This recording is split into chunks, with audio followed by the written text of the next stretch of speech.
In this episode today, Eric, we discover that you and myself are two artists from the early 2000s. And I'm okay with who you named me as. Well, I mean, you are the person who was born into the time you were born. We are molded by our environment, Sure. shaped by the times, and we become a reflection of the society into which we carved our niche. And I don't think there's anything wrong with that. There's a reason why you're eating, just protein shakes and you're squatting out of a mono rack every day. Long live the monolith. There is once again a utility. Everyone says, hey, why would you buy this hunk of junk? It's like 8,000 pounds. It costs several $1,000s. We will find a utility in today's discussion on VBT about the monolith. Before we do, I do want to address very quickly, Eric, just one minor bit of controversy, and that is our adversaries, those that don't want to see us succeed, have said that we're polemical, right? So when it comes to Stronger by Science, that we label these attacks against various individuals that, because they're our contemporaries, they're also producing a podcast, that we may or may have not called their podcast Stronger by Scientology, which to our understanding was just an early version of the name they later changed to Stronger by Science. It's all documented. Look it up. It's factual. But I thought it was very cool. One of our guests taking a step forward to, provide that proverbial olive branch, where we had Landon on, and he was cosplaying as Greg Knuckles. And I thought that was just a fantastic kind of subtle way to show that, you know what, we too are trying to be inclusive. We don't want to invite them on Stronger by Science, but we can invite people that are similar. Landon, incredibly well-spoken, smart, great-looking chap with that beard on point. Like I looked at it, I looked at my scraggly shit in on the Skype video, Eric, and I was ashamed, to be honest, because he has a majestic beard, wears the hoodie, just like G-Nux. And so we couldn't get G-Nux on, but we got something better. We got someone who, is like an upgraded Landon. Whoosh. Yeah, I messaged Landon, I reached out, and he was like, oh, this is great. Are we going to do an episode on velocity-based training? Because, I did my master's with Dr. Zerdos at FAU on this topic, looking at the powerlifting movements. I've been an S&C coach, working primarily with powerlifters, but also with, semi-professional hockey players, of which I was one. And I'm a nationally qualified powerlifter. Hey, I'm currently doing my PhD at the University of Saskatchewan.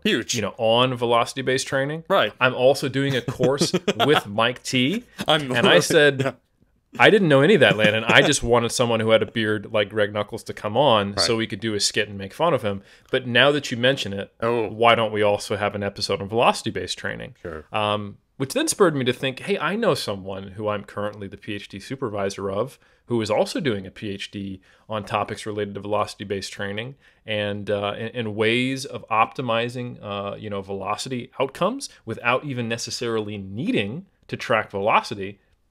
My good buddy, Ivan Jukic, PhD candidate here at Auckland University of Technology. So we had the melding of minds, and like you said, we also had that Greg Knuckles cosplay going on. So it's a win-win, really, that was absolutely unintentional because really, Landon, no offense, initially, we just wanted you for that fabulous beard.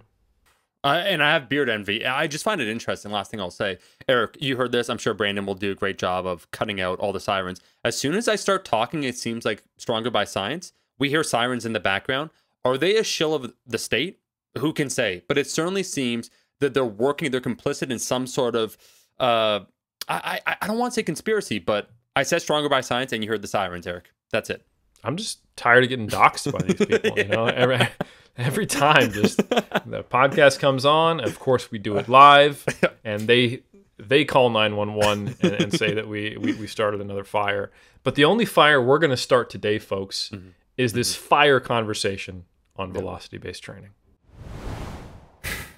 Eric, we have to address the controversy, even amongst your student here, which I think they need to really see you for who you are, or what people will accuse someone as mighty and as exalted as you are of doing. So we had recently an episode on creatine, and it's not controversial, right? One of the most researched supplements out there. We had Dr. Darren Kanda. We spoke about the idea of DHT, creatine, consuming creatine. Is it potentially related or can it affect hair loss?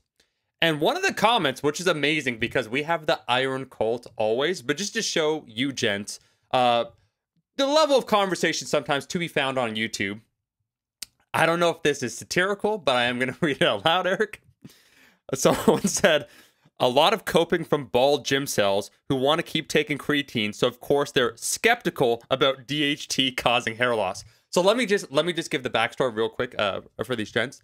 We had a very nuanced conversation with one of the leading researchers of creatine who afforded his time, gave us access to his research, his level of knowledge, the latest in terms of scientific scrutiny, nuanced conversation about whether or not it would influence hair loss, what he concluded what seems to be the consensus, and what would be some of the missing gaps, what we could do in order to better inform us. And then we continued the conversation about 30 minutes, and that is what that individual Eric took from them. Well, I tell you what, I'm wearing a hat this episode, so you can, the episode after that comment, Eric Helms is wearing a hat. You take that for what you will, but maybe I am just an insecure gym cell.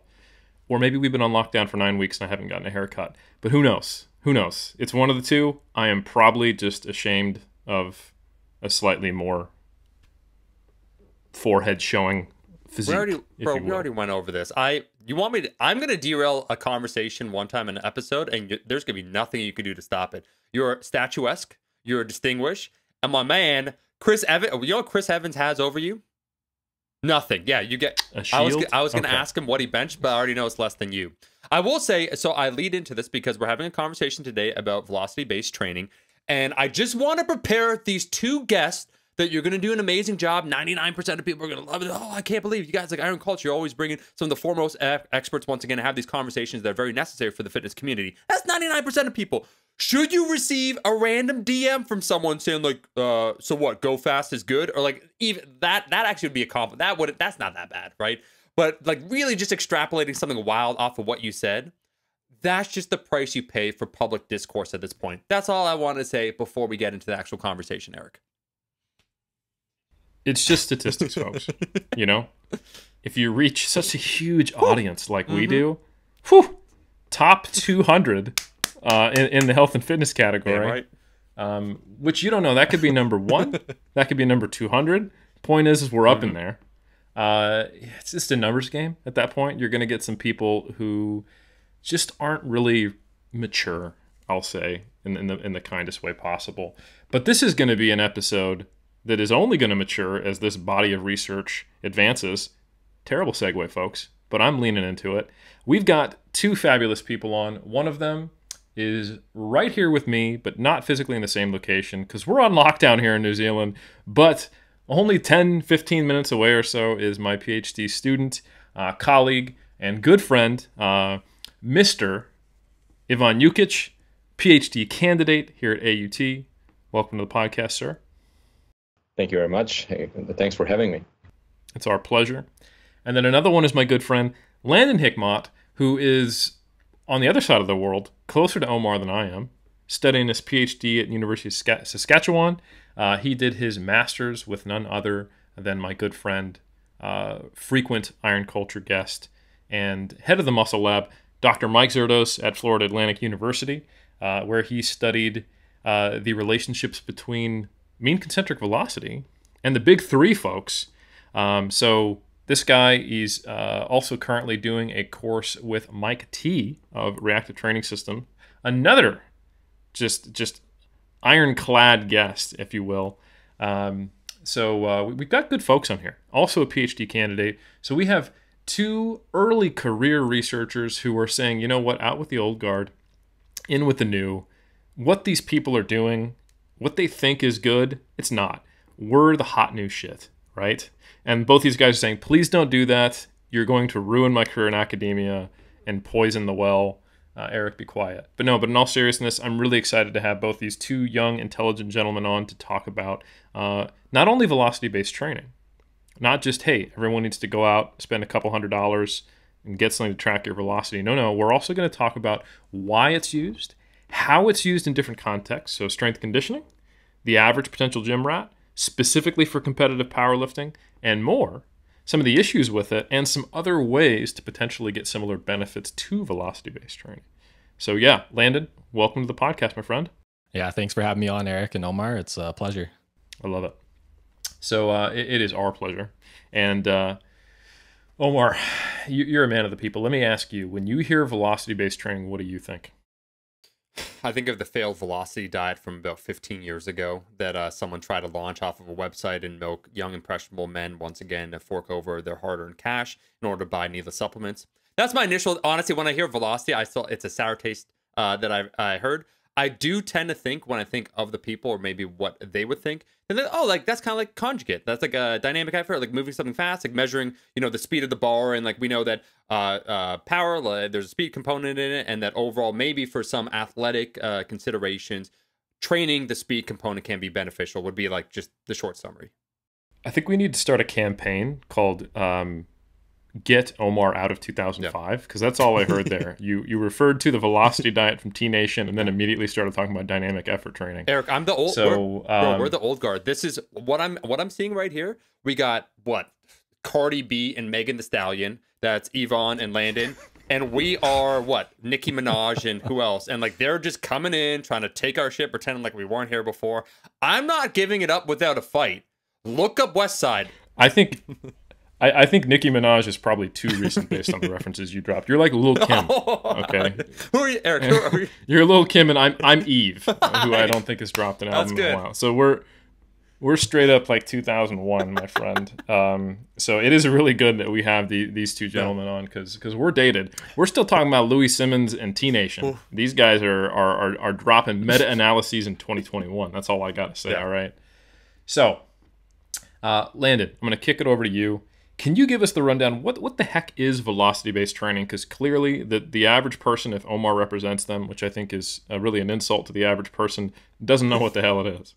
Yeah, so that's a good question. So velocity-based training, simply to give us, a very simple definition, is incorporating velocity into resistance training programming. And it typically involves using what's called a linear positions transducer. So that's essentially a device that has a string or a tether, and it'll attach to the barbell. And every time you displace, it'll give you a velocity metric. And there's various different velocity metrics that we can track, and primarily in powerlifting settings, as well as more mainstream sport settings. We're typically most interested in average concentric velocity or mean concentric velocity. So obviously that's the average velocity during the concentric portion of the lift. So that, the squat, the bench press, and deadlift, that would be the upward movement phase. There's also various other metrics such as mean propulsive velocity, peak velocity, etc. Those are kind of less so applicable in powerlifting settings.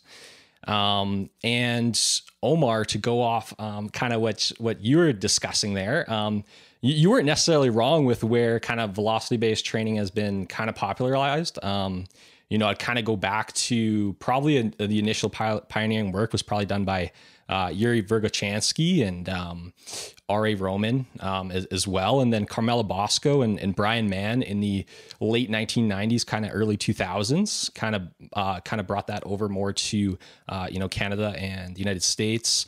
And then I know Mike T has been utilizing it since, I believe, 2009 in powerlifting contexts. And, today there's a lot of researchers in it, and they're arguably primarily from Spain, the lead researchers. So you got, Amador Garcia Ramos, Fernando Pereira Blanco. Prior to that, Juan Jose Gonzalez Badillo was probably one of the lead researchers.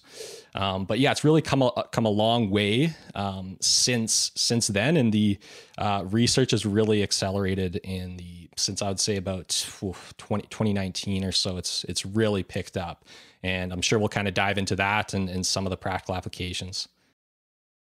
Awesome. I think that is a really helpful way for people to understand that we're tracking velocity during training, and we're using that in some way. So I think those who are familiar with iron culture are familiar with the concept of RPE. We've talked a good bit about that, and that's just simply rating your proximity to failure, right? Or RIR, repetitions in reserve. And the way that we can tell when we're close to failure, I should say one of the ways that we can gauge that is by seeing how much the bar slows. So we all know that lifts get grindier as you approach failure. So now if we think about that, okay, well, how do we objectively measure grindiness? It's the bar slowing. So there is a very strong relationship, and that's some of the fundamental foundational work in velocity-based training, between proximity to failure as a set progresses, or just simply load on the bar. Because we know that the heavier a load is, the less reps you can do. Therefore, you start closer to failure at the beginning of a set with 90% of 1RM versus 50% of 1RM. Very strong linear relationship between, inverse relationship between velocity and load. So yeah, that means that we can more objectively gauge proximity to failure. But I would say, in my opinion, that that's probably a very narrow use of velocity-based training. That just using it to know a more objective RPE rating is not the only thing you can do with VBT. So, Yvonne, I want to kick it over to you. Talk to me about some of the applications of VBT in sports settings and what it's typically used for outside of just, say, a powerlifting context. Yeah, velocity-based training, and I also want to kind of touch upon the definition. I think it's important to say that it's just a collection of different methods, like Landon said, that are, all of them are using velocity in some way to monitor or prescribe training. And it's important to note because some velocity-based training methods are, working better than the others, and some of them are more reliable than the others. So it's kind of wrong to say, oh, velocity-based training doesn't work, or it works, because there are certain elements that are better than the others. And, we can just focus on the positives and take something that is really working, and kind of do further research on something that is not working or that needs to be improved. And back to your question, I think it depends upon the context. So outside of the powerlifting, especially in team sports, where athletes are not so much into resistance training, like maybe European football or real football, athletes use, so coaches, strength and conditioning coaches often use velocity-based training to provide feedback, because athletes like metrics, and because they're hard to get, usually, for example, football players have a hard time doing resistance training. Actually, I'll refer to them as soccer athletes as from now. It's easier to make a distinction. Soccer athletes have a hard time, doing resistance training, and so strength conditioning coaches will often use their competitiveness against them. So they will kind of provide them feedback on how fast are they moving, and then that will increase their buy-in, right? And then all of a sudden they'll be like, all right, I actually want to do the resistance training. And they will stop complaining about it. They will stop complaining about soreness and whatnot. They will show up more frequently in the weight room, and they will not act injuries and things of that nature and say, I can't, and go run to head coach and say, I won't be able to play on Saturday if I do this now, and things of that nature. So that's one simple way of using it. It's also teaching, when you provide feedback, that is also inherently teaching you how to provide maximal intent.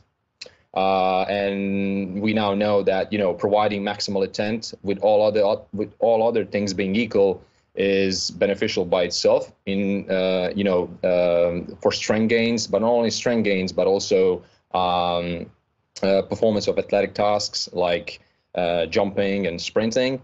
So it's really important to lift as fast as you can, and of course you can assess daily readiness to train. So in sports settings, usually, historically, kind of movement jumps have been used as a daily readiness to train tool. So for example, if you have a team coming in on Monday after the match, you have your whole team doing 3 kind of movement jumps. And then you see how that changes from week to week. And then based on that, you can kind of adjust the loads for that week and, see where they are at. And now there's more research showing that maybe you don't even have to do that, because you can just use VBT as an integrated, quote unquote, secret monitoring tool, because they will just do their warm up in the squat. And then you will kind of compare that specific velocity that you're after, or maybe better to say velocity at a specific load that you're after, and then compare it to the previous week or previous weeks and see where that particular athlete is at in that point in time.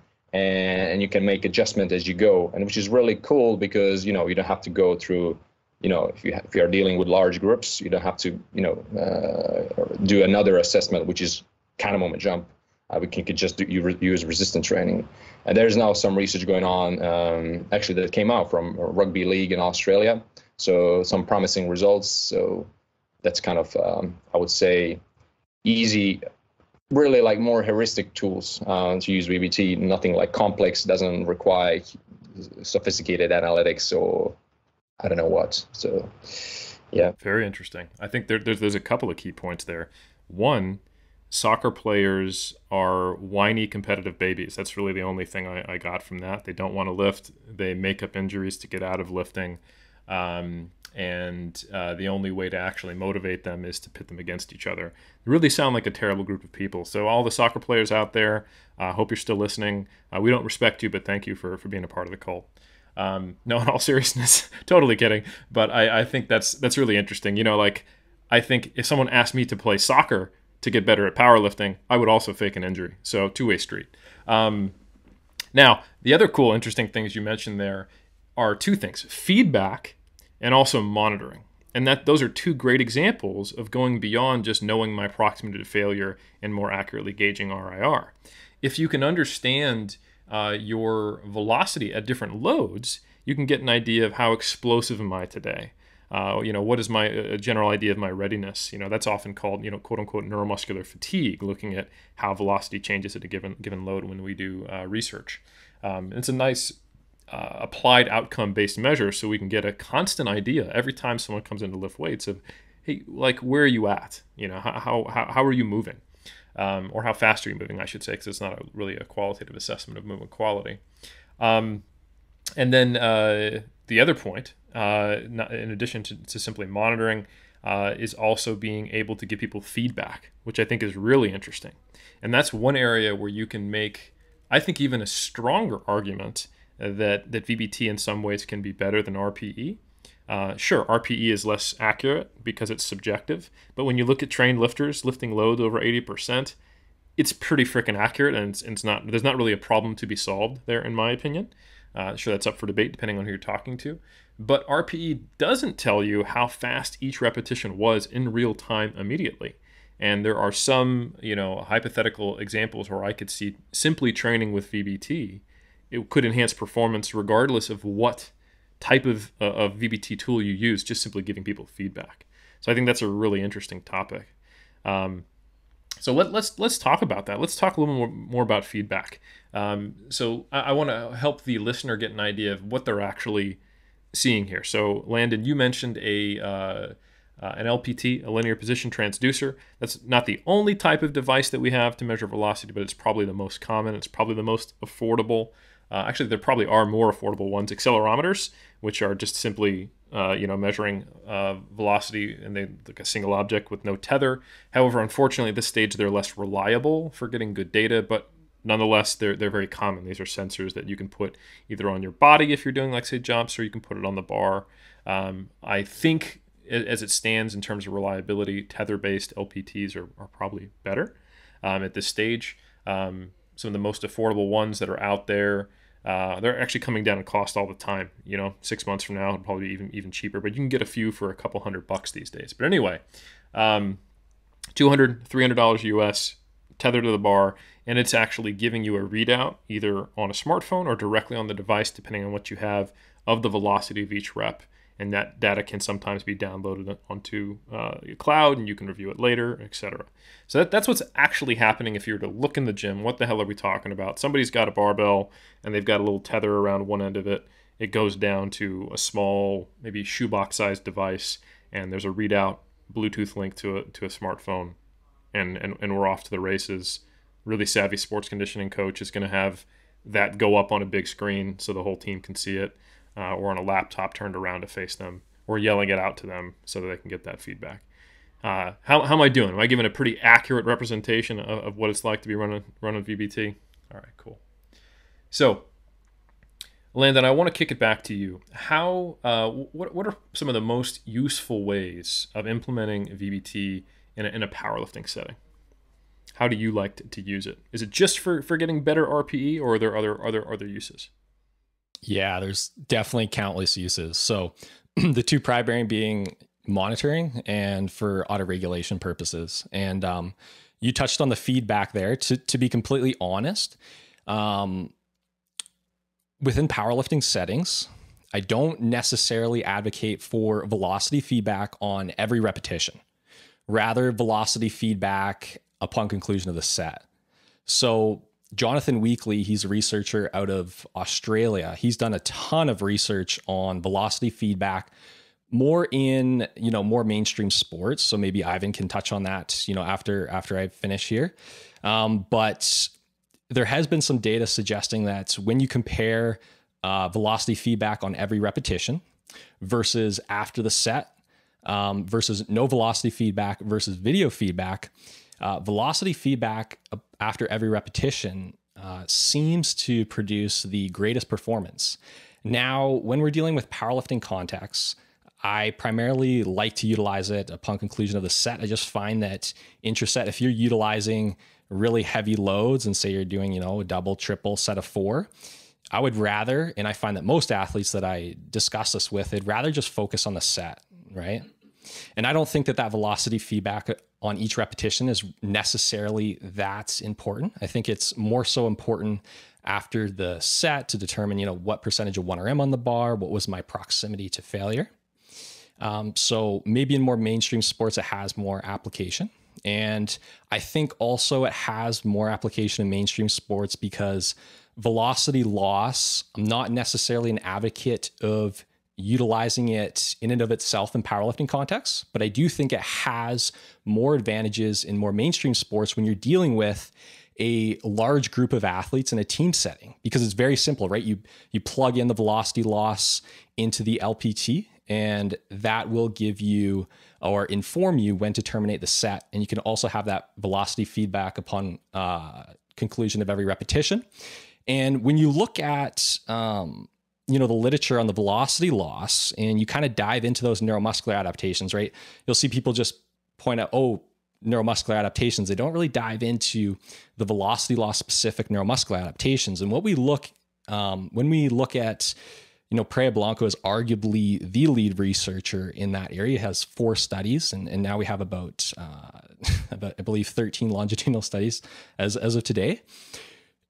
Velocity loss thresholds of 0% seem to increase early rate of force development, right? So more important for maybe very high velocity movements, whereas upwards of 25% velocity loss significantly increases late rate of force development. So that may have more application in powerlifting context, right? If we think of the force time profile, and maybe I'm getting too deep here, but we have force on the y-axis and time on the x-axis in milliseconds.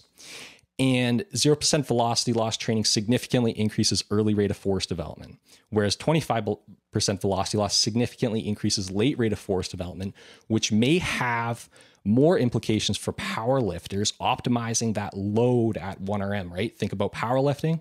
We're producing a lot of force over a very long period of time. Once you get up to those higher kind of moderate velocity loss thresholds, it corresponds to about 6 to 9 RP, depending on the load, between 70 and 85% of 1RM. That has more application kind of in powerlifting context, whereas those very, very low velocity loss thresholds kind of have more application in more mainstream sports and, inter-repetition rest, which I know Ivan's done some research on, can accomplish that same goal.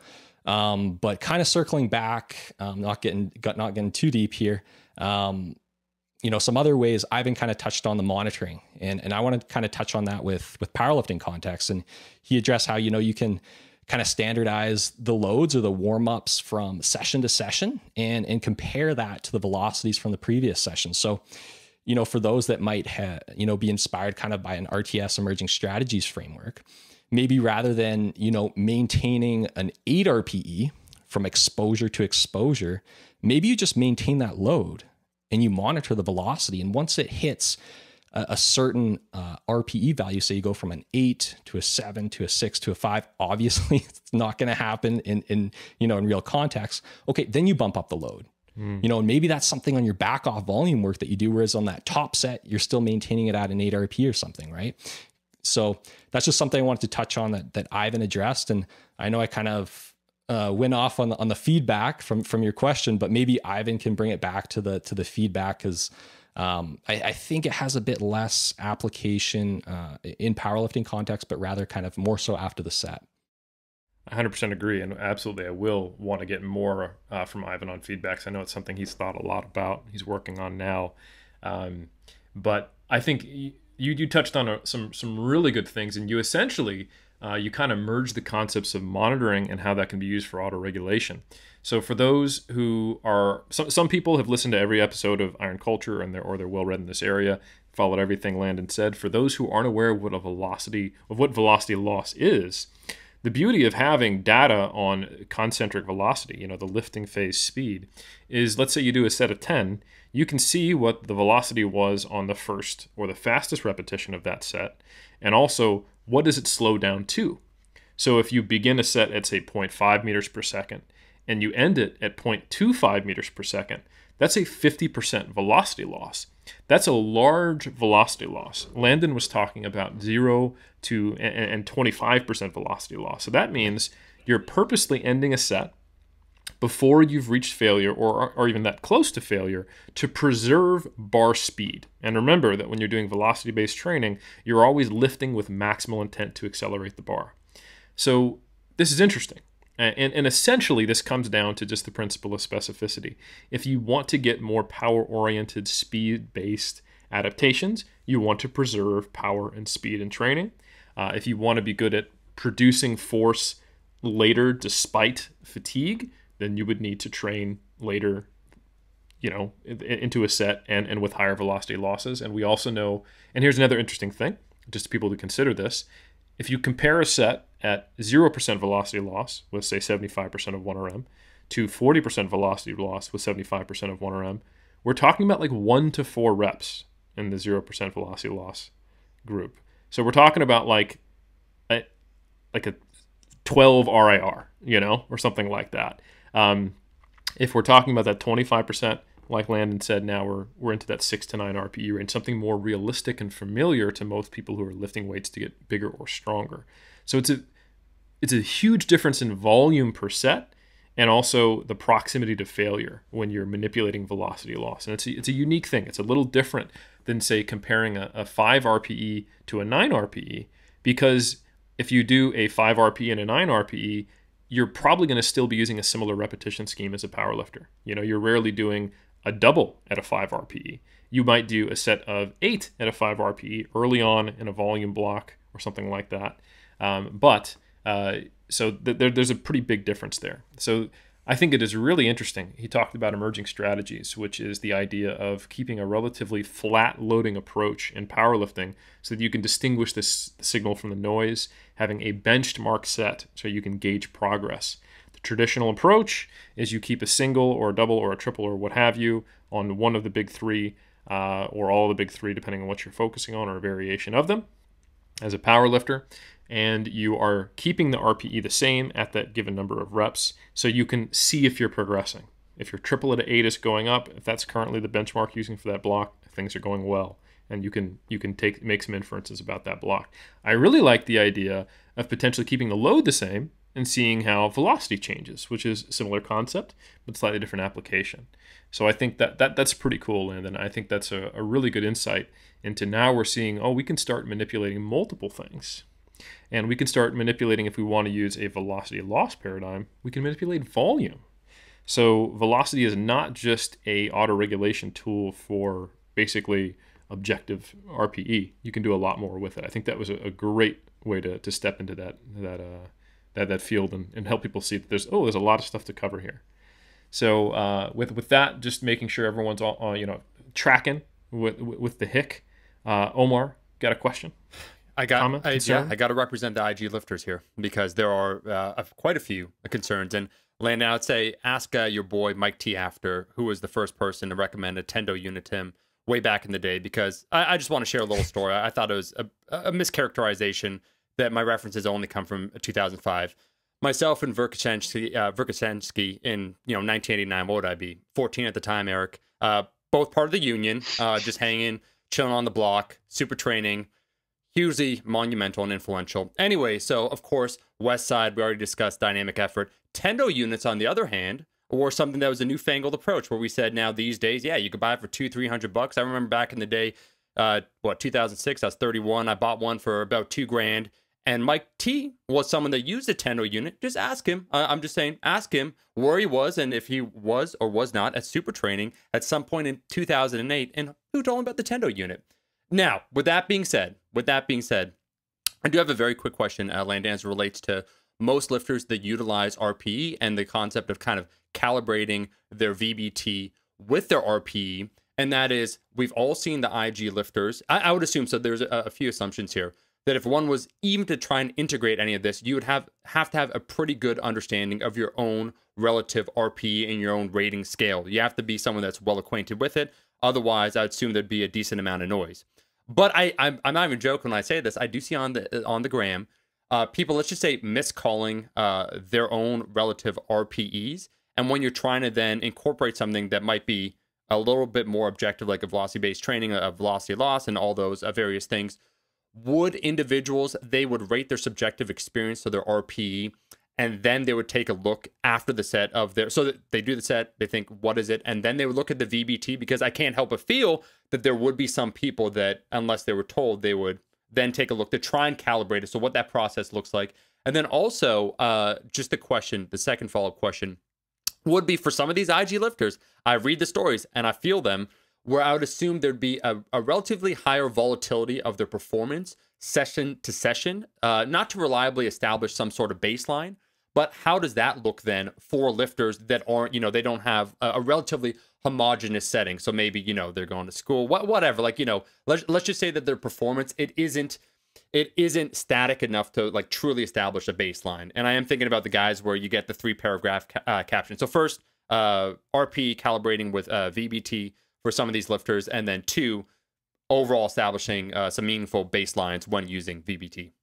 Yeah. So when I'm discussing velocity-based training and relating it to RPE, typically I'm referring to repetitions in reserve, because I would argue that that's a simpler way to kind of conceptualize it. And you could argue that, hey, that subjective RPE rate is different, of course, right? So typically what I'll do, but this is in a very simple sense. There's various different, more advanced methods by which you can do this, but the study that perhaps is quote unquote the best and the first was by Moran Navarro. So he's also a lead researcher in velocity-based training from Spain, and he demonstrated that at 65, 75, and 85% of 1RM, whether you perform in the squat, the bench press, the seal row, shouting out Alberto Nunez there, and in the overhead press, the velocity for the specific RPE is reliable regardless of the percentage of 1RM on the bar, but it needs to be lift specific. So I'll conceptualize this for the listeners, okay? So let's say you take a set to failure in the back squat at 80% of 1RM, right? And you got 10 repetitions. That 10th repetition would technically be 0 RAR. You have the average concentric velocity. Repetition 9 would be a 1 RAR. You have the average concentric velocity. Repetition 8, 2 RAR. You have the average concentric velocity, right? And the beauty of it is that regardless of the percentage of 1RM on the bar, that relationship between RAR and velocity is consistent. So let's say you take 90% of 1RM to an 8 RPE, 80% of 1RM to an 8 RPE, that velocity seems to be reliable. Now, there is one caveat. People have asked me, what about when you get up to, sets above 10 repetitions or so, below 65% of 1RM? And I don't think we have that data in the scientific literature to say whether it's different or not. So I just slap people and say lift heavier when they ask me that. Well, I was just gonna say for powerlifting context, I don't really. Or even a powerlifter. It's not applicable. So it doesn't really, it doesn't really matter. So, and then the question is, is it reliable from set to set? Based on some knowledge of some data, I will say that it is reliable from set to set, and then from session to session. Banyard in 2018 demonstrated that at 20 to 90% of 1RM, it's reliable from session to session. So that's kind of how individuals in powerlifting context can conceptualize the relationship between RAR and velocity. And obviously that may deviate right from their RPE rating. And that's where having both, has utility when it comes to monitoring purposes and autoregulatory purposes. So did that answer your question? It sure did. And then I would say you said it's pretty reliable, between 20 and 90% of a 1RM. When someone has, like, let's say there are certain situations or maybe a block when someone is experiencing greater volatility in performance, what type of adjustment then would be made? Let's just say, like, I can only imagine. The beauty of it, Omar, is that it's automatic. And that's so when you're doing velocity-based training, unless you're purely using velocity to monitor, you're not targeting a specific load. You're targeting a specific velocity band, and that maybe should have been something that we contextualized earlier. So when you're doing velocity-based training, there is a different perspective that you go into the gym. It's not, I'm going to put X amount of weight on the bar. Although, like Landon said, there are examples where you can do that. You might go, you know what? I want to train at what is equivalent to 80 to 85% of 1RM for me, which on this exercise, and I can talk about the exercise, the lift specificity here, that means I want my first rep to be between 0.35 to 0.4 meters per second or something like that. So that means if you are a college student during exams, or you're really stressed, or you got a low amount of sleep, you still target that same velocity zone. However, you might see 10 kilos lighter on the bar today than you would have in better conditions. So it's inherently auto-regulated when you approach training with that type of tact. And I think that was poor hosting on my job that I didn't make sure we covered exactly that aspect of what are you targeting, and the way velocity-based training works is you're in your warm-ups, you're gauging what is the appropriate load to put me in a specific velocity band for the goal of the day, depending on my programming. I just wanted to touch upon that and say that it might be easier for people to think that if you use velocity-based training methods, it's just like all of a sudden you're now chasing velocity rather than chasing the loads. So it's just like you have a shift in the primary and secondary metrics. So you now are chasing velocities that are associated with your percentages of 1RM. And then once you hit that velocity, you just look at the bar and see what's the load on the bar. And then you're like, all right, this is my 70% today. So that's kind of an easier way to think about it. It's like we are not chasing the load anymore. We are chasing velocities.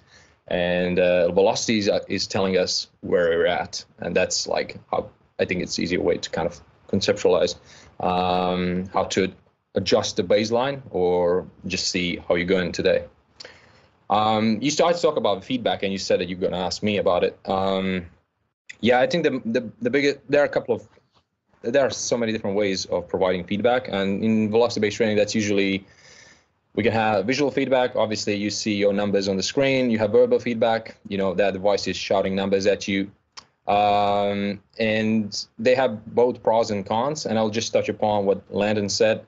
I also agree that if you look at the research, having feedback after every rep is beneficial for performance, but I don't think that everyone can, use that, a few percentages of extra performance. And I don't think that's going to have a huge carryover to their gains, especially in the powerlifting context.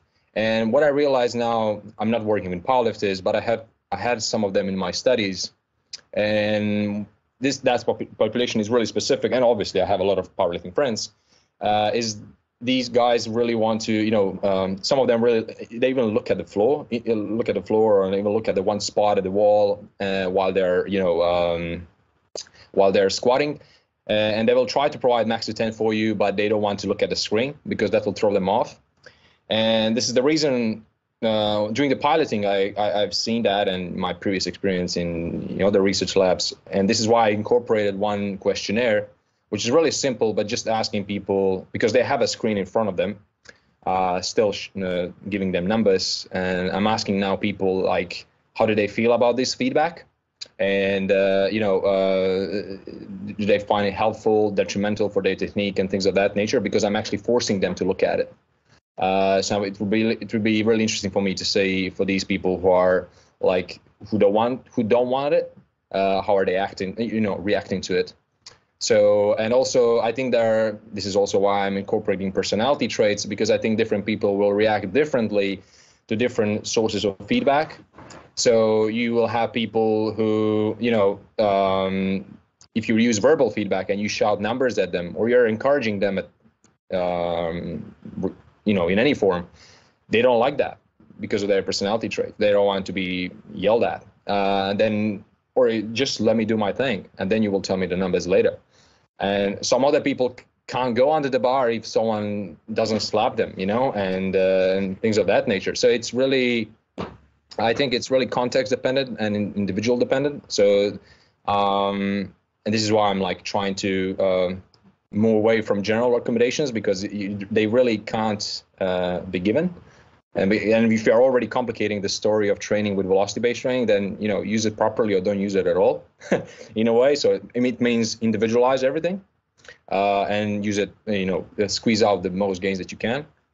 And feedback really works. But like I said, in sports settings, it would probably matter more because of the motivation and all that. You don't need really to motivate powerlifters to lift. You might want to motivate them to do shorter rest periods, but between the sets. But Ivan, can I just say I am loving the outside perspective on powerlifting. It's like they're not like real athletes, like all these things. It is fantastic to hear someone not within the community. It's like, when we're talking with like real athletes, I'm like, this is true. Like soccer, I'm like, this is true. Like football player, okay.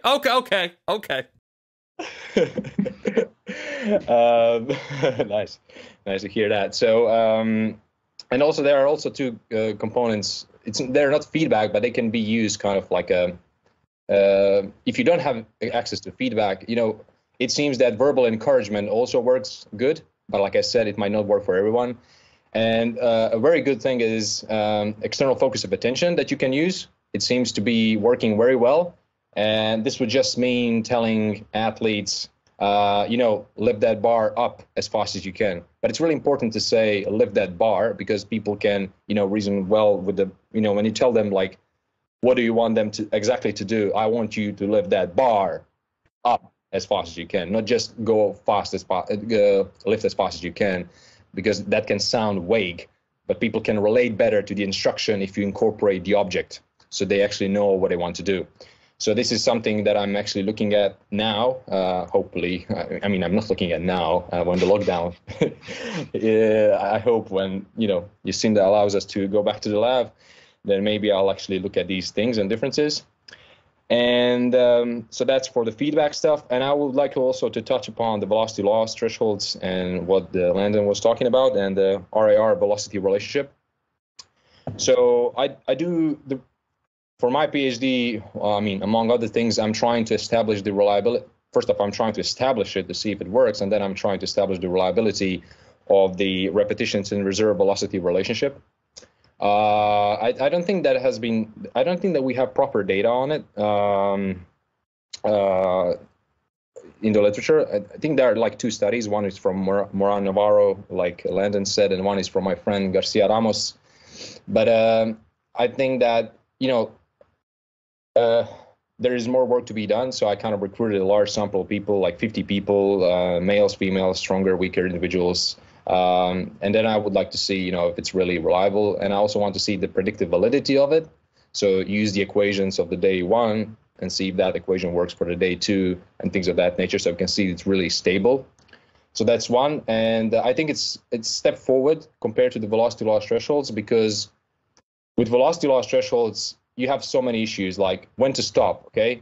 Like you will never stop at exactly 10% velocity loss. You will, sometimes, what if you see, you are in a crowded gym, you see that new girl that you really like, and then all of a sudden, you lose motivation, and all of a sudden you have a drop at 25%. And if she didn't get in, if you didn't enter the gym, you would be like, you would be spot on. You would still be continuing doing reps. And now because that happened, or you lost motivation or whatever happened, now you dropped below that predetermined threshold, and now you have to terminate the set.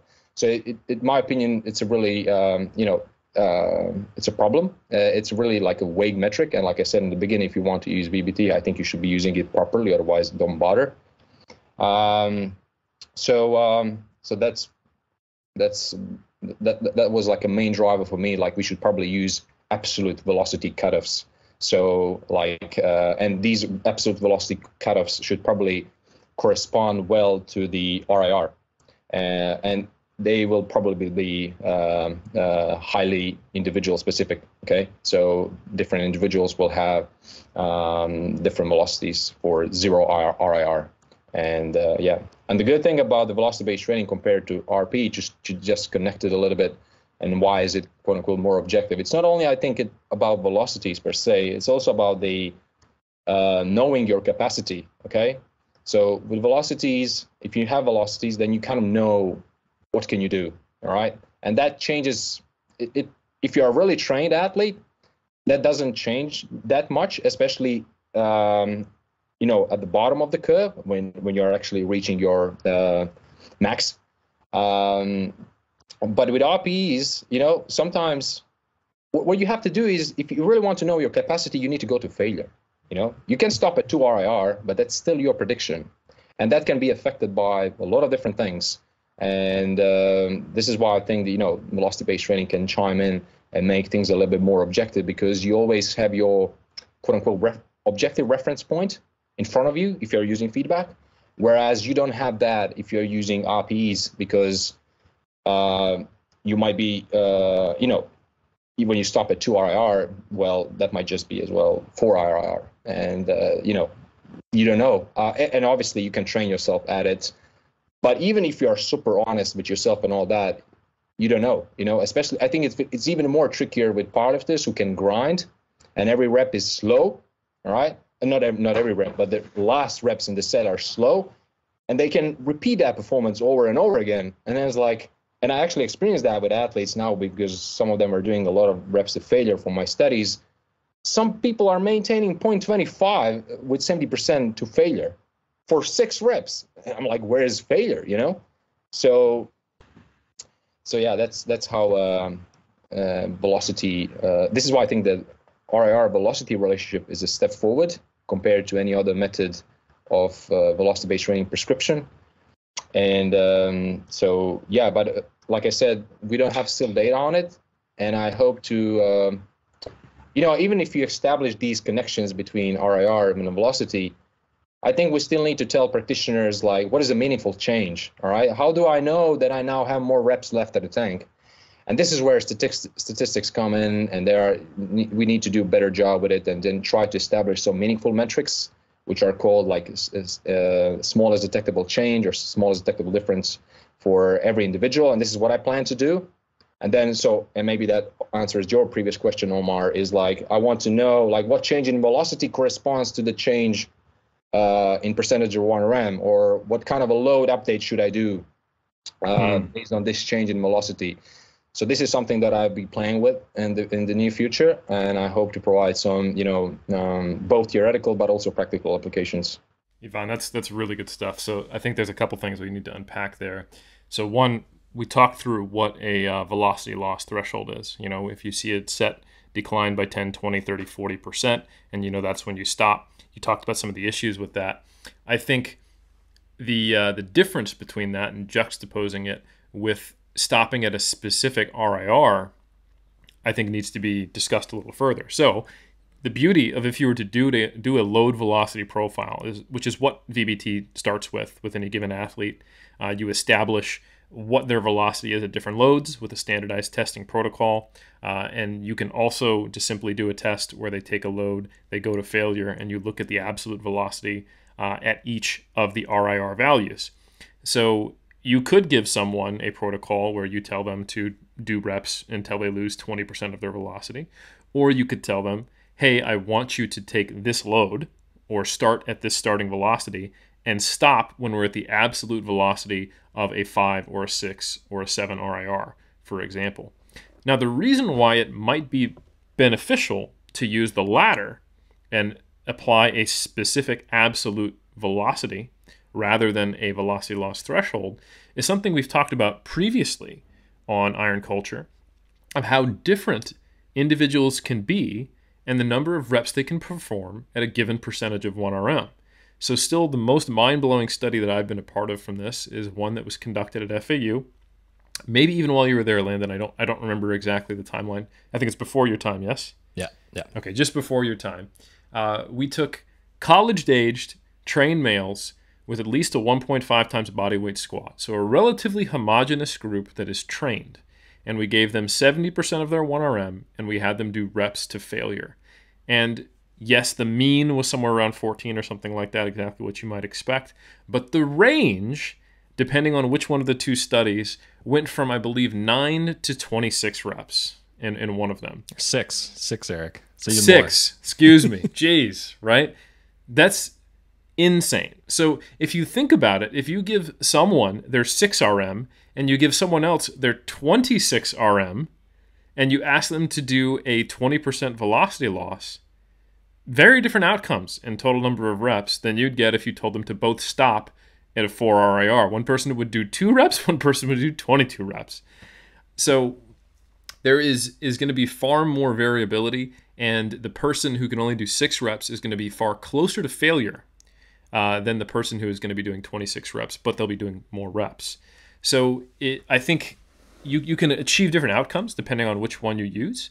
And I think in most cases, it probably makes more sense to use an absolute stopping point.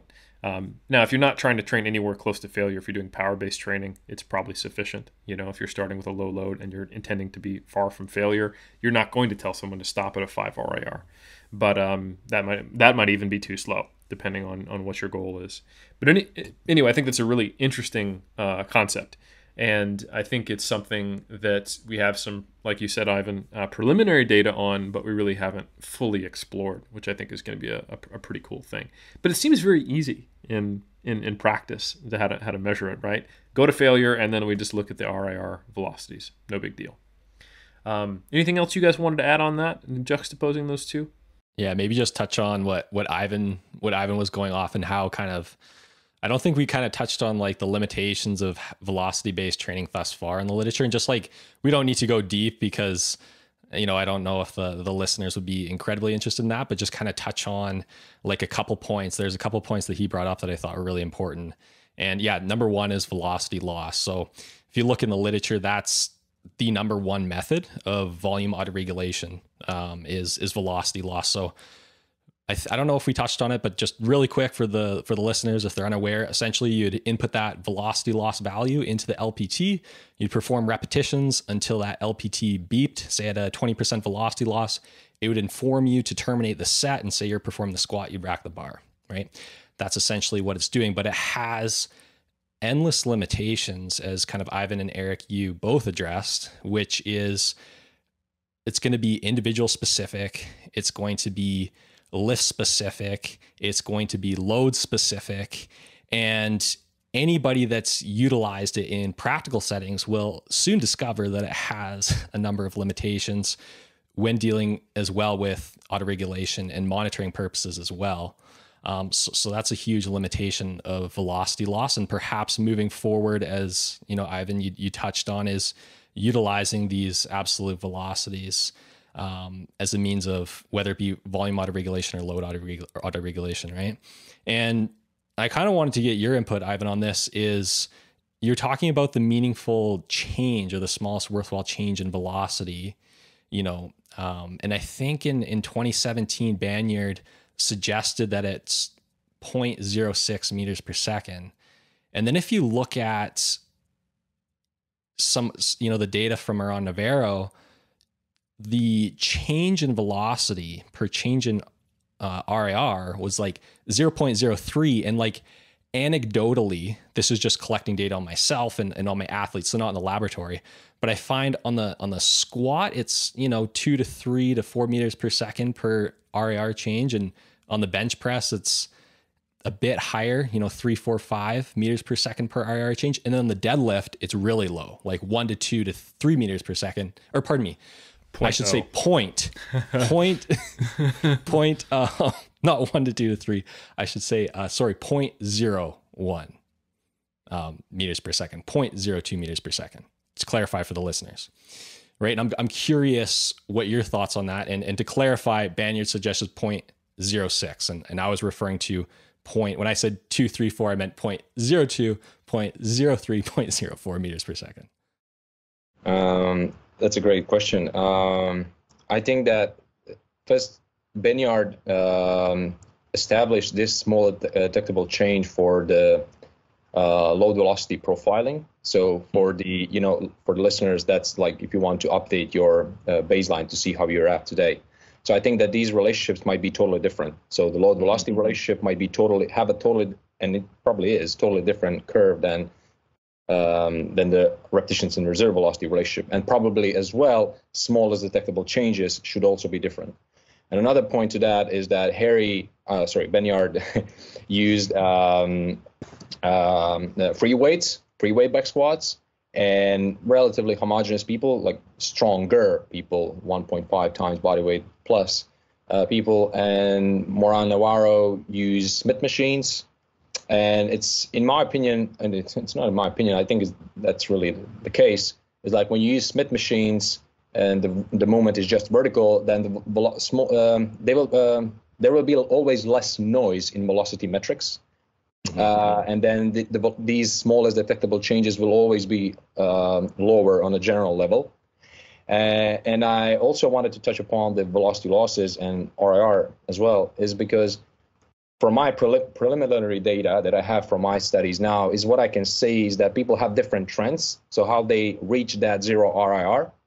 And it's also, but if you think about it, actually, before I say that, if Eric mentioned that how many reps can you do before you reach failure with different loads is totally dependent upon the person. If that's the case, then it's probably also be that will also be affecting how many reps can you do until you reach different velocity loss thresholds, and also like your velocities that correspond to different RIRs. So that's a natural relationship between all these three. Okay. So I think that, and also it will be like you said, exercise specific, load specific, and all that. So I think it's pretty natural to see these variations, and this is why we need to do a better job at, making a distinction between different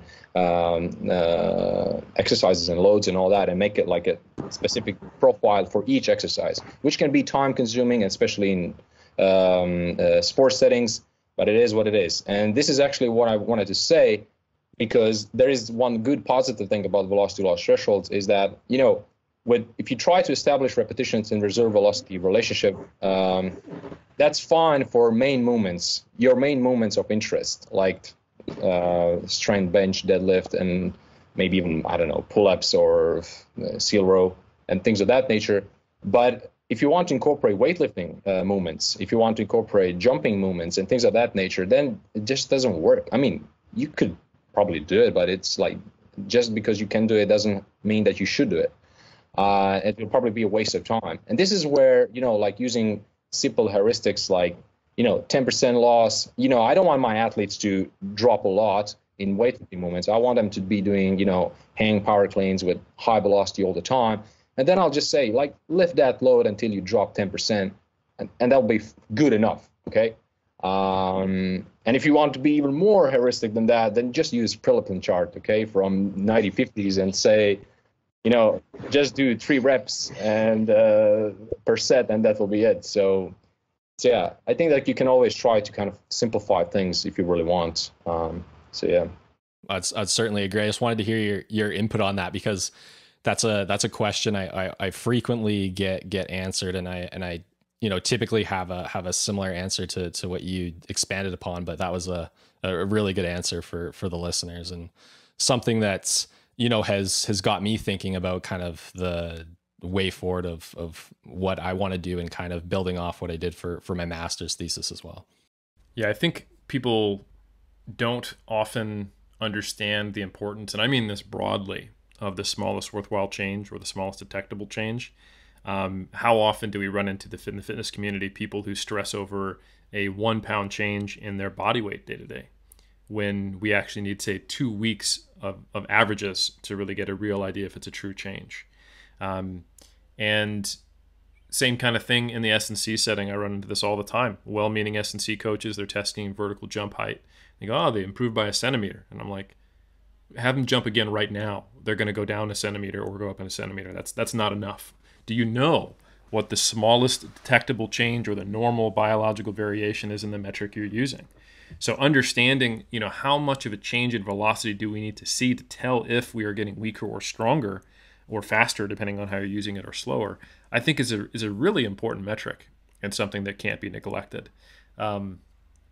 Also, we've been talking about this a good bit, and I want to make sure that people do understand that it really does go beyond is VBT better than RIR? I think that's the wrong question. I think we have to look at them as very different tools. Some of the limitations of velocity-based training, like if you want to use velocity to gauge proximity to failure or to prescribe load, you have to do a load velocity profile for every lift that you're going to train. One of the things that was part of my PhD was we found that there was a significantly different velocity at 1 RM in the squat, bench, and deadlift in nationally qualified powerlifters. And just to clarify, we also did use a press command on the bench press, which slows down that velocity a bit and seems to change it if you just use a touch and go. So meaning that if you wanted, and also Ivan, you were talking about using VBT in a team setting. Sometimes you'll use kind of these generalized velocity zones based on characteristics in the literature. Oh, these team sport athletes, this should be 70% for them. Well, that's going to end up being 85% for that guy and 60% for that guy. It'll be okay for the average, and it's certainly a better way to do it when you don't have time to do 40 load velocity profiles. But if you do have the time, or if an individual listening to the podcast wants to do this, you've got to, 1, drop a couple hundred bones on getting an LPT. 2, you need to do an individualized load velocity profile. Of course you do that. You wouldn't just want to jump in using something online you saw for average values after dropping $200. That's a great way for you to be lifting too heavy or too light. And then you need to do a load velocity profile on every single one of your lifts, and then you can start training.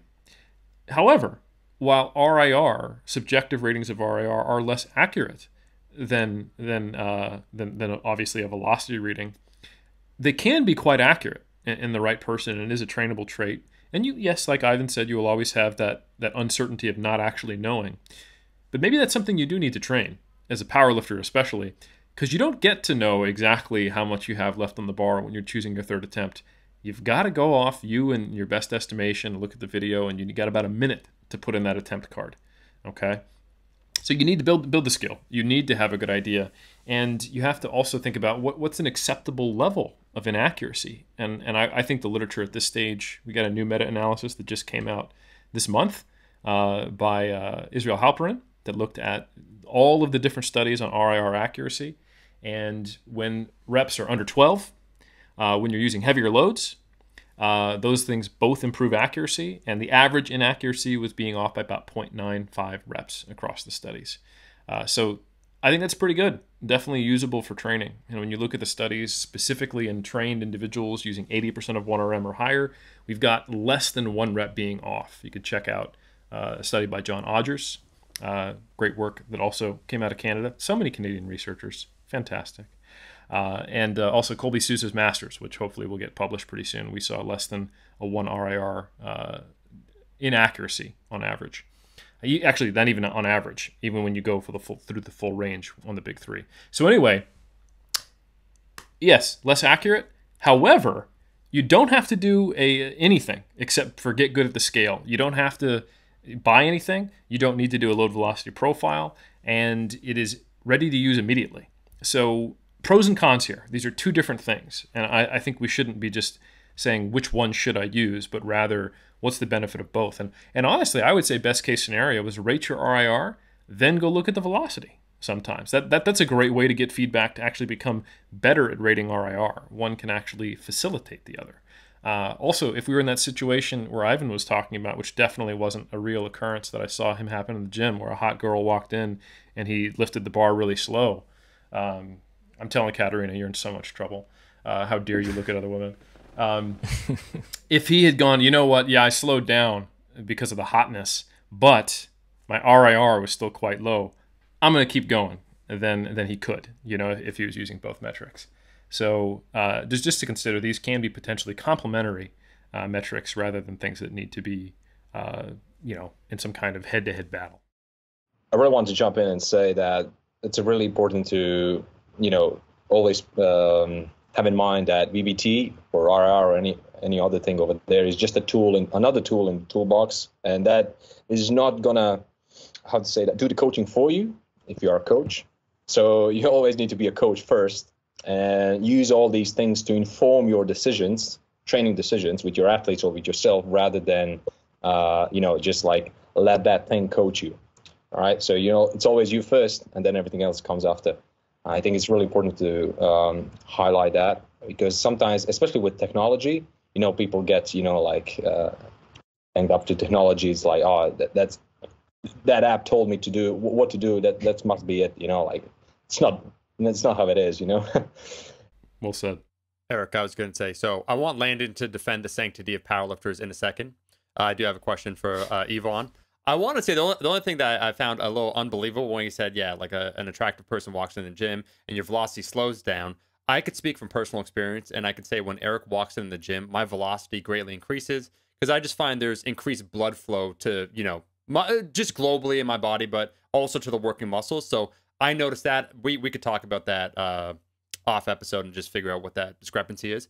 I am curious, though, because we spoke just about like sports specificity and various athletics and sports where VBT can be beneficial. And I'm just wondering, because we probably have, 2% of the audience maybe that are either S&C coaches or maybe aspiring. What are some of the sports or some of these athletic endeavors that, in your estimation, would most benefit from using VBT? We're already established, I'm joking when I say it's like powerlifting, low velocity boys and girls, like, okay, like it depends, and you said kind of like do it right or don't do it at all. In your estimation, then, from the utility of VBT and a variety of different sports, what are some of those sports activities that would be on the highest level of utility? I think that it's hard to gauge that, because from the longitudinal studies that we currently have in the literature and all these studies that use VBT, they did a bad job at creating training programs. And what I'm trying to say here is that they were looking at the, let's say, transfer of strength training to athletic performance. But what happened in a lot of these studies is they haven't incorporated any kind of sprinting or jumping in their training program. So they were just doing resistance training, and they were applying different velocity-based training methods, velocity losses and whatnot. And they were looking later on, 6 weeks, 8 weeks, 12 weeks later, and what is happening with the change of direction, what is happening with the vertical jump, what is happening with sprinting, and things of that nature. And there were better improvements with lower velocity loss threshold. So it's saying, like, really trying to keep the outputs high during strength training seems to kind of carry over well to performance of athletic tasks. However, I wouldn't, put a lot of faith in that data, because they didn't, they were trying, because they're researchers, they're trying to isolate every possible variable that is happening over there to kind of prove their point. But the programs were something that you would never program yourself if you were an SSC coach of these athletes, because you would be like, all right, I want my athletes to perform. I also want them to do strength training, but I also want them to run, sprint, change direction, and things of that nature. So until we have this data, I'm not comfortable to kind of say something about that. But based on what we have, it seems that it's a pretty safe bet that if you want to increase the athletic performance, you should really, you always have to kind of, you should have high outputs all the time. So maintain the high outputs all the time, pretty much. And this is especially relevant, during the in-season, when you have a lot of matches and a lot of, even training. Sometimes you're training twice a day and things of that nature. Fatigue accumulates, and then what you want to do is always, make sure that you're updating your load based on your daily readiness to train, and yeah, that's pretty much. And just trying to keep the outputs high, because that is more specific to the athletic performance, because these movements are usually occurring at high velocities. So just trying to match that, if nothing else. But until we have better training programs in the literature, we won't be able to say concretely what is the magnitude of that transfer, and if that exists at all. That's a really good point. And just to add to that, to people think about it conceptually. So we know that training with fewer reps and maintaining higher speed, which is a couple exercises like squat and bench press, is going to make you better at jumping or squatting compared to doing more reps with higher fatigue and ending in a slower velocity. But let's talk about American football athletes. What are they doing? They're lifting heavy relatively frequently, except when they're in the in season. And they're constantly doing sprinting drills, jumping, change of direction tasks. And they're pretty fast, like at the high level. So what we don't know is if you lift heavy, but then also do sprinting and jumping, like a sprint protocol and a plyometrics protocol, is that actually worse than lifting explosively and doing plyometrics and sprinting? I have a really tough time thinking that the heavy lifting is actually, those adaptations are directly counteracting to the point where you're diminishing those other things. You could even make an argument that could be complementary, training at different portions of the load velocity spectrum. I don't know if that's the case. It could be that maybe it would be better for the lifting to not be that way, but it's going to be very difficult to get some certain physiological adaptations when you're always limiting the load and the volume to a certain degree if you're trying to maintain these high speeds. And then you also have to ask the question is, do I need everything I do to be fast? Is there no benefit to training some of these slow speed, or I should say high force, slow speed characteristics? And I think that's probably sports specific. Obviously, like if you are a rugby player and you're in certain portions of the game, you're moving very slowly and trying to output a lot of force, or in certain positions in American football. So it's one of those things where it's a very interesting tool, but I think we're really just scratching the surface of the actual applied outcomes that could be coming from it. We've answered a lot of really interesting questions, which people shouldn't forget. That's what research is designed to do: control things and get things in a vacuum so we understand the mechanism behind it. But then we always find, every single time, even though we have a solid mechanism, we understand how something works, when we bring it to the highly complex real world, there are limitations and things that once the rubber hits the road, it doesn't actually play out the way we expect because there's confounding variables. So anyway, a bit of a tangent on top of what you were saying, but I think it's a really important one to consider. I think it's a great point. Eric, I'm going to lose our Canadian audience as you ostracize soccer players, because I was going to say, when I brought up different sports, it's like, surely there's a difference in utility. But don't worry, Landon's going to talk about hockey pretty soon, and we'll bring him back. I was going to say, between curling, Yvonne, you know what curling is? Yeah, like between like someone that does curling and like sprinting, and then that's where I'm going to get the most meanly worded email from someone who is a professional curler. It's like, actually, the demands, I think you grossly mischaracterize. I'm like, okay. Landon, speaking of low velocity boys and girls, in defense of said powerlifters, now that we've already established that maybe, one, there's a financial investment here, there's also using it right in the first place, and then what's the intent and function for the scope of people, because I do think it kind of neatly fits when we talk about, maybe those that want to quantify various things, like some of, once again, the IPF of boys and girls, where at the gym that I go to, Forest Fitness, shout out, every single set is already, when Eric said, like, I mean, it could be a problem when you just talk about the amount that you have to invest in this, both time and energy. I mean, you got to film every set, and I'm like, there are a good amount of lifters at Fortis that are like measuring just already filming it. So my question, who would this necessarily be for at this point in time? And what would be potentially then some of that benefit for that narrow scope? Because I think there is a portion of people that are maybe willing to risk it, get that biscuit, investment-wise, time-wise, understanding that there could be noise. Like, they're also the function of what they're trying to do, all these things. But, it's a new tool. It's appealing. It's, hey, let's try it out. And they like to quantify various things. Who then are we talking for? And why am I going to be regretting asking this question when I see 8 different people at this gym all utilizing it, and no one can walk in front of them once again because, as Yvonne said, they got to fixate it now. I'm like, okay, come on, guys. Yeah, I mean, I think it certainly can be beneficial for individuals if they're, trying to reach that next level. I will say, based on the literature, when we look at kind of the velocity-based load auto-regulation, there has been some conflicting findings thus far. So I don't think you can say, hey, based on the literature, if you utilize velocity-based training, you're going to increase your squat gains by X amount. That would be an incorrect statement to say. But due to, all the aforementioned reasons that we kind of addressed thus far in the podcast, I do certainly think that it can be a tool that, if utilized correctly by the individual and they understand how to use it, that it certainly can be advantageous. And right now in the literature, we only have, one study comparing directly RPE to velocity. And there was significantly greater strength gains in the back squat and the bench press upon conclusion of this 12-week study.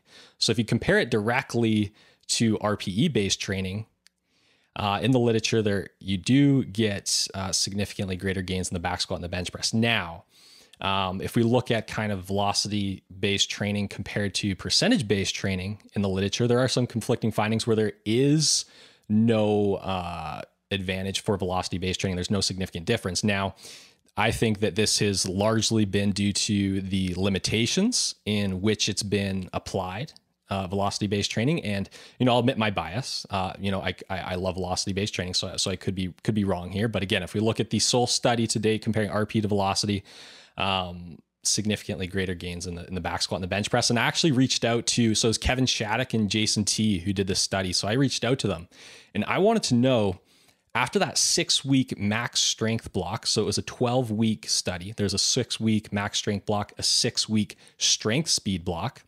So whether you're training at higher RPE or lower RPE, right, the RPE was intended to be matched between the velocity-based training group and the RPE-based training group. Is it better depending on the block type? And the increases in both the back squat and the bench press were about twofold for velocity compared to RPE, just upon conclusion of those 6-week blocks, which I thought was pretty interesting, because I thought, hey, maybe once you get up to those higher percentages of 1RM, maybe it doesn't matter. But again, so that's based on the data. So I do think, hey, if you're somebody that's using RPE-based training currently, you want to take your training to the next level, it might be something to invest. I think that you need to understand how to appropriately utilize it. It's not like, hey, this is some magical tool that, I buy it, I put it on the bar and it's going to magically increase my squat by this amount. But I do think once you get the hang of it too, like the reason why I got into it is I really like metrics. I think it's a lot of fun. And people always ask me too, like, can you get in this paralysis by analysis situation? And I think once you understand how to use it, I think it actually makes monitoring and auto-regulating substantially easier, to be quite honest. And it's not like we're doing something incredibly difficult. And that's kind of like sometimes a limitation to those that want to get started. But once you get started,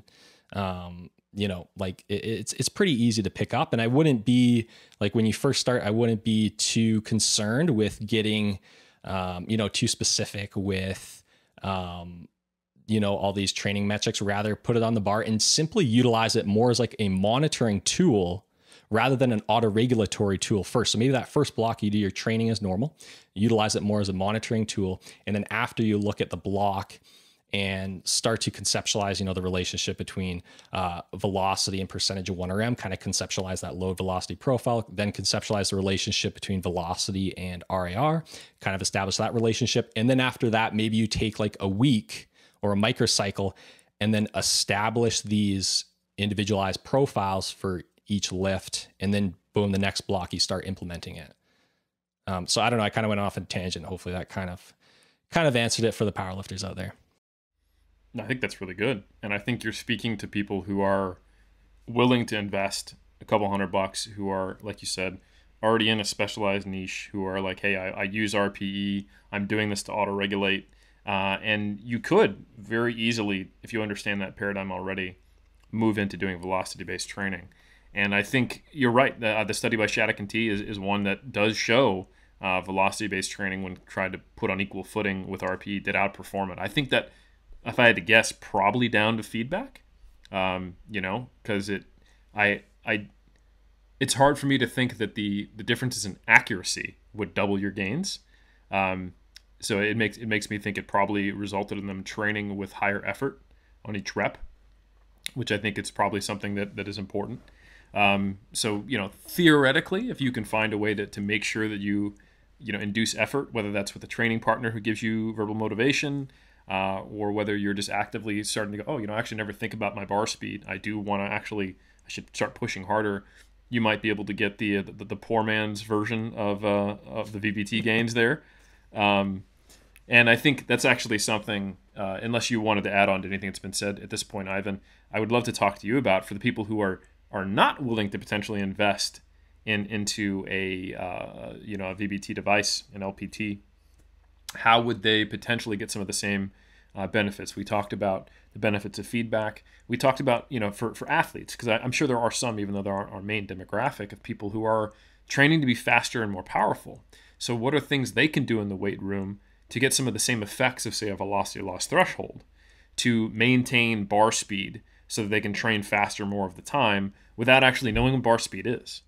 That's a great question. And I just wanted to, it kind of relates to the point that you made after I stopped talking about the training programs that we have in the literature. I think that I want to say that it's not that we shouldn't, that are even in sports settings, let's say in team sports, it's not that you should limit, you should always have high velocities, and that you should not train hard or you should not lift heavy loads, but you just want to make sure that heavy load is actually as heavy as you want it to be, right? If you want that 80% to be 80% for that day in that instant in time, rather than 80% of 1 month ago, because that might not be the case, especially if you had something going on this morning and now you're doing it afternoon.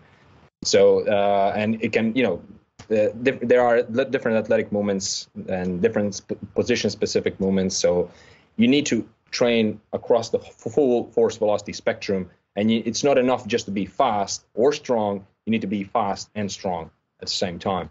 So this is something that is really important. And what you now, when it comes to alternatives, first of all, let's say, I also want to say that if you're a powerlifter and you really are confident in your abilities to gauge RIR and RPE and things of that nature, then I don't think that percentage-based training is necessarily bad methodology.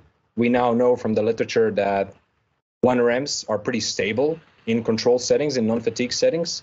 And if someone is a powerlifter and that is only what he or she is doing, and they are doing it well, I don't see an issue with that. I think that they will do a really decent job, and heck with it. I mean, people were doing a fantastic job over the last God knows how many decades. And so that's also a thing to consider. Maybe you don't even need a VBT if you're, if you know that you can trust yourself, if you're pushing yourself, if you're honest with yourself. But if you think that you might be, sluggish and that you need that extra kick, then it might be worth, investing into a VBT to tell you that, to actually, or if you want to test yourself, maybe that's a good way of looking at it. And when it comes to alternatives and how to use VBT without having devices, I think the first thing is what people are actually underestimating is the power of maximal intent. And I think that a lot of people are actually not providing max intent. And, even when I had powerlifters in my lab and, coming in and doing the lifts, I was like, come on, move up as fast as you can, and they were like moving. It was fast, but they could have done much better job. And then when I that's why I have familiarization sessions, and they improved from day to day with that. And I was like, hey, this is max intent, because moving things with max intent is really heavy, even though if it's 50% of your 1RM on the bar. And it's really important to always kind of try to be honest with yourself. Am I moving this load with max intent, regardless of what it is? Okay, if you're warming up with only a bar or 20% of 1RM just to kind of get the joints moving, you probably don't have to do that. But as soon as you're starting to warm up with loads, some serious loads, then you should probably try to put that effort into the bar, because we have now quite a few studies showing that, it can increase your efferent neural drive, which comes with associated, changes in motor unit recruitment and firing frequency, changes in motor neuron excitability and whatnot. So all of that is, affecting your force production. And there are a couple of studies from Perea Blanco back in 2014 when they were looking at the longitudinal effects of maximum intent versus half of maximal intent, when they had two groups, and one group was lifting with max intent, and the other group, they measured maximum intent of that group. So they measured velocities, which is corresponding to their max intent. What velocities are they reaching when they're providing max intent? And they took half of it, and they kind of gave them feedback. So this is what you have to follow. So half of their max intent. And 6 weeks later and 8 weeks later, so all other things being equal, lifting with max intent led to much better strength gains and also performance of athletic tasks.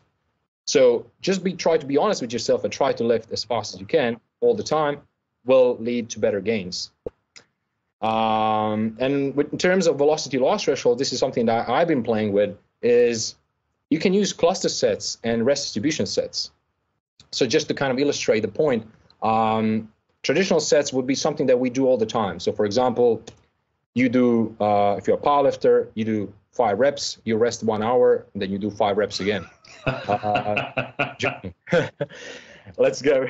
Let's say you do 4 reps, okay? You rest 2 minutes, and then you do 4 reps again. So that would be like a traditional set, something that we do. So now if you want to incorporate cluster sets, what we want to do is to just implement some intra-set rest periods, for example, 30 seconds. And in that way, what are we going to do is, instead of having 2 sets of 4, we are now maybe creating 4 minute sets of 2. So that's like one of examples. So, and what is actually this going to do for us is that we are going to do less reps at a time. So that's the bottom of the story. And if we do less reps at a time, we are not allowing ourselves to experience a huge drop in velocity.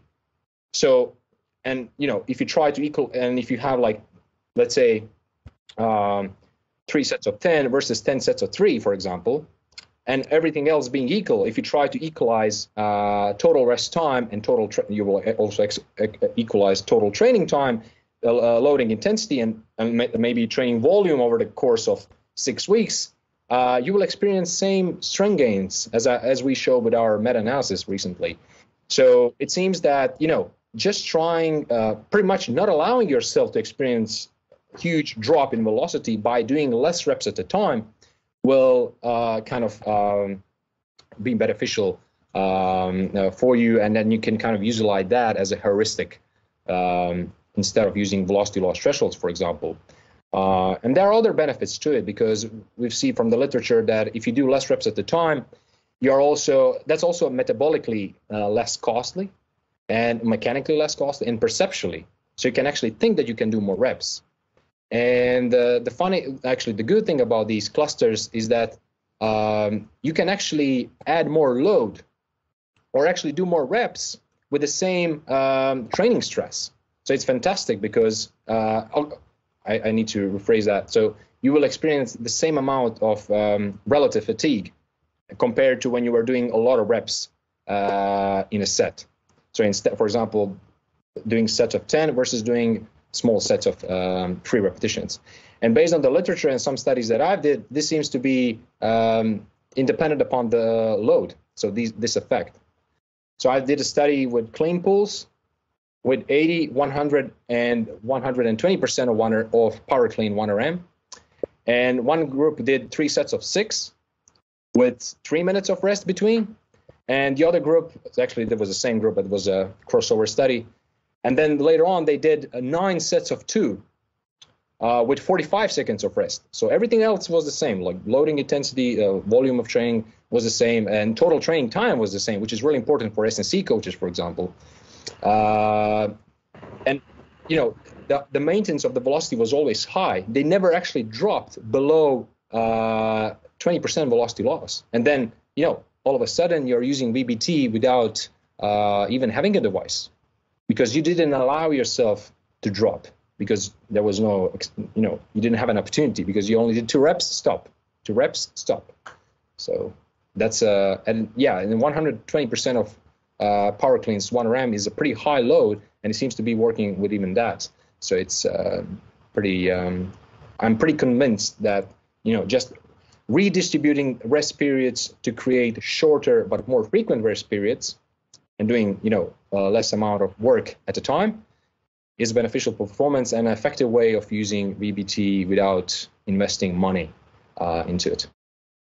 Absolutely. And to plug our own meta-analysis, the proof's in the pudding. When you look at 17 studies on this topic, we see no significant difference across the studies in terms of strength or hypertrophy, comparing, which I think is surprising, because you're reducing fatigue, which might reduce the actual amount of training stimulus for individual fibers.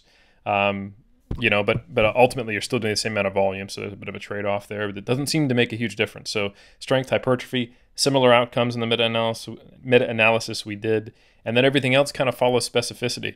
Unsurprisingly, cluster sets are worse for muscular endurance because you're not challenging yourself with fatigue, but they're better for producing power. So I think, I think it's a relatively intuitive finding when you think about it, and when you think about the fact that you are matching total volume, that kind of explains some of the hypertrophy differences.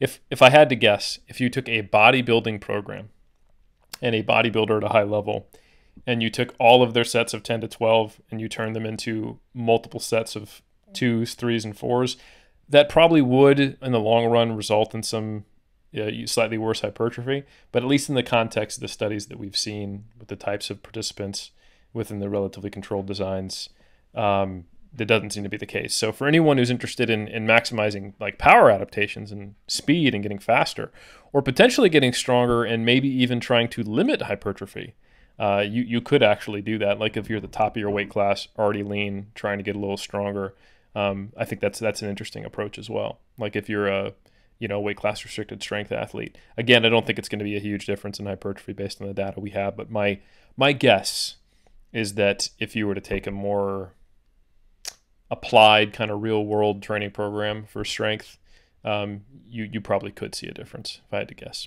I don't know if you guys think or agree on that. Yeah, I got a few questions after our meta-analysis, like, so do you now suggest that we should never do more than, 5 reps in a set? And I was like, you know what? Based on the data, it seems like it, but I would never recommend that to someone, because it's just one, even though it's meta, it's just one meta. It's just like less than 20 studies and all that. And also probably we need to dive deeper more into the mechanisms, because there are probably the reasons why is this happening. There may be traditional set structures, or maybe doing more reps at a time is more, there's more metabolic, there are more metabolic mechanisms associated with these improvements, and there are more mechanical mechanisms involved in the effects of the cluster sets or rest distribution, so doing less reps at a time. I wouldn't be confident recommending someone just to stick with clusters and not do more than 5 reps at all anytime again. And also to argue with myself, I think something that people forget is that it's not just the process of fatiguing muscle through training that creates a stimulus for muscle growth. When you're using a cluster set, there's more velocity in your reps, which means you're putting out more force. The external load is moving faster because you're actually contracting harder against that load. So in some ways, you could say you're optimizing the mechanical variables associated with hypertrophy, but maybe not necessarily the fatigue or the neuromuscular loss of velocity that is associated with hypertrophy when we look at like the velocity loss threshold. So it could be a trade-off. I could even see maybe potentially going through different phases, trying to maximize mechanical work and the force output per repetition for a while, and then shifting maybe to, going closer to failure and, giving a different stimulus to the muscle where you're actually trying to train in a fatigue state. So anyway, that's, purely speculative, but I think it is it's an interesting finding, because sometimes I think, especially with like the model that Chris Beardsley proposed of effective reps, that finding in your cluster set study that there wasn't a difference in hypertrophy, I think throws people for a loop. But I think they're probably forgetting the effort aspect, which does change the game to a pretty big degree, in my opinion. Ivan, quick question. In most of the cluster set studies and rest redistribution studies, are they coaching the athletes or the participants to use maximum intent to move the bar? Yeah, in most studies, because that's a funny thing, because that's how I got interested into them, is because probably the best way to quantify their effectiveness is via velocity loss, all right? Because that's what people are mostly interested in, not only in velocity loss, but absolute velocities. And they seem to be effective at, kind of reducing that decline in velocity. And this is how we know that we should be using them, right? So yeah, all these studies are maybe not all of them, but like the vast majority of the studies are, instructing the participants to provide max intent on each rep, which is also compounding the findings in a way, if you think about it. Yep. I opened the door and you walked exactly through the one I wanted you to. That's right. When we look at cluster sets and redistribution sets, and we're trying to look at which one mitigates fatigue better, how do we measure it? Velocity loss. How do you measure velocity loss with an LPT? What is required to make an LPT reliable? Maximum intent to accelerate the bar. So I think that is actually a huge confounder when you're looking at cluster sets. So don't think that you can just go out there and do 10 sets of 3 instead of 3 sets of 10 and not really worry about it. Because, dude, you can do a set of 3 at 75% of 1RM, and the velocity can stay completely static, but far less than your max ability to accelerate it, and you're putting out less mechanical work. You are not contracting as hard against the bar. You're not recruiting as many muscle fibers, and they're not experiencing as much tension, even though on paper you did 10 by 3 at 75% in both programs. So I think that's a really important distinction, and that is probably the primary driver of why there is not a significant difference in cluster set studies versus traditional set studies for hypertrophy that will not apply to real life if you're not getting verbal motivation from a team of researchers while you're having velocity tracked on every repetition and you've been instructed to use maximum velocity in each rep. Big limitation, folks. Just want to put that out there. We've covered a lot of ground, folks. I want to, at this point, just kind of open the floor to see if there's any holes we've left open. And then I want to invite both you gentlemen to plug those holes as hard as you can to make sure that we don't leave the listener without any information. Well, I just kind of wanted to touch on the alternative set structures in powerlifting settings. Touch that hole. So I'm sure some individuals will ask, right? And it's kind of funny, right? Because people ask me about so alternative set structures. We didn't really cover on what they were, or what they are. So they're intraset rest. So essentially that would be having the repetitions, right? And doubling the sets and having the rest periods, right? And then there's cluster sets where, for example, say you're doing 3 sets of 8 for a traditional set, cluster would be doing like 3 sets of 8, but those 3 sets are 4 mini sets of 2 repetitions, right? Or there's inter-repetition rest, where basically the total time is the same, and then you're just doing singles with very mini rest periods, right? So people have asked me about their application kind of in powerlifting, and I think this is kind of what most individuals already do. Like if you take, for example, an intraset rest, and you're, rather than doing 10 repetitions to a 10 RPE, who does that, right? You're probably going to do like 5 reps to a 5 RP. Or if you're using an 8 RM load, you're not going to do 8 reps to an 8 RP. You're probably doing, 4 repetitions to a 6 RP, right? So I think it's kind of commonplace in powerlifting to do those kind of intraset rest protocols. And then people have asked me their application kind of with the 3 lifts. So I'd say in the squat, right? If you think of the squat, it has an unrack and then a walkout. And then you got to execute the lift. And obviously you're setting up before. That's incredibly important. So I think that's where the intraset rest really comes into play. And I don't really use clusters or inter-repetition rest, because do you want to be racking and unracking the bar? And Davies, who is the other individual that also did the systematic review and meta-analysis, which was just published after years, kind of highlighted this. Once you get below kind of 1 to 6 repetitions, it may have less application. Whereas kind of on the bench press, then I move up and, hey, I may implement clusters and intraset rest. Why? Because it has an unrack, but it doesn't have a walkout. You see, so you just have to rack the bar, right? And then on the deadlift, I might utilize all 3 because it doesn't have an unrack. It doesn't have a walkout, obviously. It just has that setup. And so inter-repetition rest may be something that you want to utilize on the deadlift, right? So kind of moving down from a squat to a bench press to a deadlift, one might use intraset rest, bench press, maybe clusters and intraset rest, whereas deadlift, maybe all three. And I know Matt Gary has been a proponent kind of a somewhat modified kind of inter-repetition rest protocol for certain athletes in certain contexts. And I don't want to say that he does this for all athletes or he's still a proponent of this, but, you know, arguably the setup in the deadlift is the most important. And to mitigate that stretch shortening cycle rate, there's no eccentric component in the deadlift.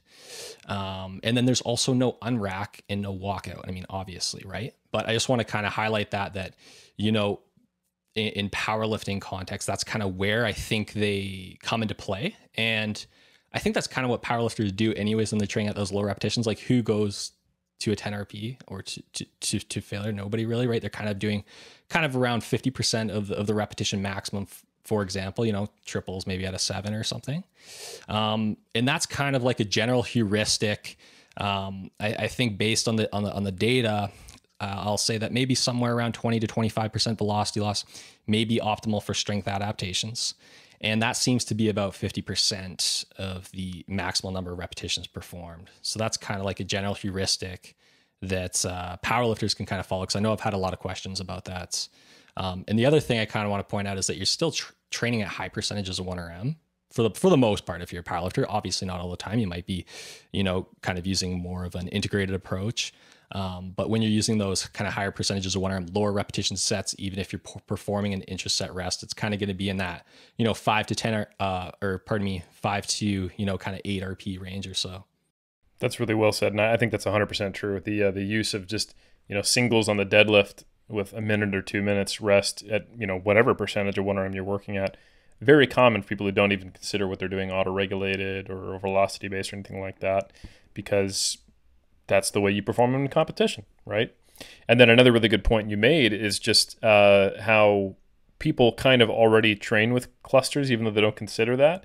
And that is different than the research, because cluster sets are almost always compared to quote unquote traditional sets, which in the research is sets to failure. So that's another very, I would say, if we're talking about the powerlifting context, like Landon said, we're really training to failure. And like I said earlier, when we are training with clusters in the real world, we don't have VBT or people motivating us to have effort. So there's two kind of very different things. If you're thinking of comparing non-velocity assisted, non-feedback given clusters compared to sets not to failure, just a set of 8 versus, you know, at say 75% of 1RM, which is probably going to put you like a 6 RPE. That's not the same as what that meta-analysis was. So just, again, nice, important limitation you brought up. Great stuff. Ivan, anything else you want to add? Yeah, I just want to, maybe for these SNC folks, I think that the cluster set and rest distribution can be also nicely used, you know, when you have multifaceted approach to training, when you are just time constrained and you're squeezed and you need to develop multiple qualities at the same time, or at least you would like to. So, you know, you would like to work on strength hypertrophy without sacrificing velocity of the bar. And I think that will, you know, that will give you most bang for your buck. And they seem to also have some positive effects on the residual fatigue, as measured by, you know, like declining kind of moment jump after training and things of that nature, which could theoretically lead to better recovery rates from session to session, which might also be utilized by powerlifters. And also, like, for me, like, instead of doing 3 sets of 10 and doing 10 sets of 3 might also improve your work, how to say that, like the work capacity in a way, because you're constantly doing something rather than resting. And it can make you, at least what I found, it makes me more urgent about my training. And I'm not just like wasting my time around and things of that nature. And I always rest more when I know that I'll rest 4 to 5 minutes, because I don't know, I end up talking with someone and all that. And especially for things like squat, I think it's really like useful to do, you know, less reps at a time and just, you know, stick with the bar and then do the reps again and all that. But I agree with the limitations. And I actually think that I wrote that in my meta, is that, you know, for the things like, you know, rack and on-rack and all that, it can be really tough. I think that I actually wrote that in the consideration section. because yeah, obviously it's hard to unrack 85% of 1RM, especially if you are a strong athlete. So yeah. And 100%. It's important to keep in mind that not all, yeah, again, like, just want to say that all these tools are just, tools, nothing else. They will not kind of coach for you, or they won't coach you per se. So it's important to keep. Oh yeah, one more final limitation for real world cluster sets. I know I'm just like hammering them, it seems like, but I think they are really great. What you're saying. I was one of the authors, shout out me. But in all seriousness, another thing to consider is that the only people who time rest periods during resistance training are personal trainers, because they've got another client coming in 45 minutes, S&C coaches, because they got to manage 40 people, or overly neurotic individuals who are always in my DMs, please leave me alone. But everyone else, when they start timing rest intervals, it's because they want to try cluster sets or some type of rest redistribution, or they're doing RPE with short rest intervals, and they don't want to confound the RPE rating. And so you're not just comparing this new method, like say cluster sets, to your traditional training. You're also now resting far less. So you actually, while the meta-analysis suggested you'll get better muscular endurance from doing traditional sets, again, that's comparing people with fixed rest intervals resting 2 minutes on a clock, not talking to Joe, the guy at the smoothie bar who never seems to lift weights. Why is he here? What is he having a smoothie afterwards? Like Joe just sits there all the time. This is so strange. That's what I want to do when I'm retired, is just go to gyms and drink smoothies and talk to people about how much I used to bench. But anyway, if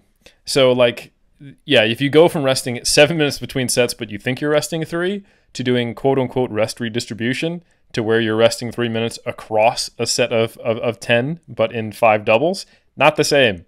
So yeah, you'll probably get in better shape. So that's a great point, Ivan. Omar, these guys have put on an absolute slaughterfest as far as all things velocity related and tangential. Is there anything you think we need to cover, ask? There's been some holes that have been plugged. Do you want to plug some holes? Well, I feel that this is basically a hit piece on powerlifters, so I would like to just and soccer players. Yeah, I mean, but then again, if we look at our demographic, this is a political move, Eric, on my part. We don't have a lot of soccer players, whereas we are basically representative of the hunky powerlifters. I thought of something from the past. So we brought up, what happened to my boy Yuri Verkasenchi. What happened there? But Louis, I made a little trip to Ohio, and I will say this whole walkout kerfluffle that Landon was bringing up, like, oh, you got to walk it up. That's if you don't use a monolift. So that is something from the past that we could bring forward that they already knew. And the only thing I'm kind of disappointed by, Eric, is you never asked what my best box squat was when I said I made that fateful trip. And this is before the Tendo unit, and you said everything was coming from 2005. This was 2006. But I did ask about your reverse band box squat. Well, I was going to clarify. It was 805 off of a 16-inch box with just the monster bands. It was nothing big. Multiply, but it's the old multiply. It's not like that's 600 pounds of band tension, 205 on the bar, right? Yeah, but also, and it was, when I say multiply, it's not like modern back in the day, back when powerlifting was powerlifting. It basically was like an ace bandage, what I was wearing around my knees. So yeah, it was 805 anyway, so 16-incher. And that was just squat briefs anyway. So I reckon raw, you're probably still squatting like, I don't know, 804. Yeah. So I think at our gym, we've had over 80 people set world records. No, but I think these are all great considerations for lifters to think about. And even when you're talking, the thing that is biting but absolutely true when you said about the cluster sets, and the fact that people think like, okay, so in the studies where you compare someone who's actually resting 2 minutes versus someone in a gym setting, like if you were to ask the average, let's just say strength enthusiasts, because I'm the only powerlifters again, how long they rest on average, they say like 3 to 4 minutes, and like straight up, it is probably, as you said, closer to like 6 to 7. So just as a way, not that one needs to do these things, but just out of curiosity, once again, like, oh, okay, like this is actually what it's like. Gentlemen, anything to add before we close this monster of an episode out? Landon, any hockey specific things you want to bring up, since we've lost both soccer players and powerlifters? Do you want to? Are we going to become the ice culture podcast. Is that what we got to become, Omar, to preserve this kerfuffle and we debacle? have the best demographic still, bodybuilders, which is who we've only ever really been about. Which you know when it's like an artist, once again, like myself, Lil Kim, and Eric Eve, try and keep up with the time, and we're not about mumble rap, but yeah, we'll try it just because that's what everyone else is doing. But it's not where our heart is, you know. Hockey, Landon, if you go Maple Leafs. Yeah, what's happening with the Maple Leafs this season, Omar? So I don't follow. I'll say this: that when Yvonne was talking about soccer, I was like, football. I'm like, my dude. I like the Leafs. They're just struggling this year. Bro, you could dump on them. You guys could make the same comment. See, Landon would say, "What's happening with the Maple Leafs?" Omar would be like, "What's happening? What is happening with the Maple Leafs?" What's happening, guys? Yeah. And look, you could shit on them as much as you want, Landon, because I have no affiliation or loyalty for the local team. So I don't know. I'm not even being funny when I say this. I know Edmonton. Are the Edmonton Oilers still a thing? Does Saskatchewan have a team? No. Okay. No, Saskatchewan does not. All right. And I like the Maple Leafs, by the way. They're just I don't know what's going on this season. Why does Austin Matthews look like he works at an oil rig? I'm like, don't you get paid like 20 million? Like his hair is always just like, he's so disheveled and he just seems out of sorts, where it's like, they're paying you though, right? Like you're happy. Like you see the post, let's say game interviews, like, we tried. I'm like, oh my God. Like other athletes, like you talk about when you must say like football, either like soccer or you talk NFL, Eric, like they're excited. It's like, man, we made some plays and we did this. And you see Austin Matthews like post interview a lot of hockey, but I don't know what happens. I'm saying, I don't know what happens, on the rink, but they just like their soul gets sucked out of them. I don't know. It's cold. Yeah. They're struggling this season. Yeah. That's all. Maybe they're just sad boys. Yeah. Cause they're losing. Yeah. Perfect. Yeah. Well, I think with that really complimentary view of hockey, we've got all of them back. You wanted us to bring in a new demographic. I easily alienated them. No problem whatsoever, Eric. Perfect. Yes. I relied on my supposedly Canadian co-host here, who knows nothing about hockey. Anyway, thank you both for being on. Huge appreciation to you both. Hopefully, we can get past this COVID pandemic, and I don't know, you guys can maybe actually get back to doing research for your PhDs. That'd be great to see. But no, I really appreciate Landon, Yvonne, your time, energy, thoughts, expertise, conversations, beautiful faces. And Omar, why don't we close this one out? I just want to thank everyone who's still listening to the end of this podcast. We did not mean to offend anyone. I'm sure we'll be doing apologies for the next several years. You could leave a rating and review on iTunes. Maybe just cool it off a little bit before you decide what number to give us. There is only one right number. Shout out to Wichita Falls. It is 5 stars. We are back every single Monday. We'll catch you in that next episode.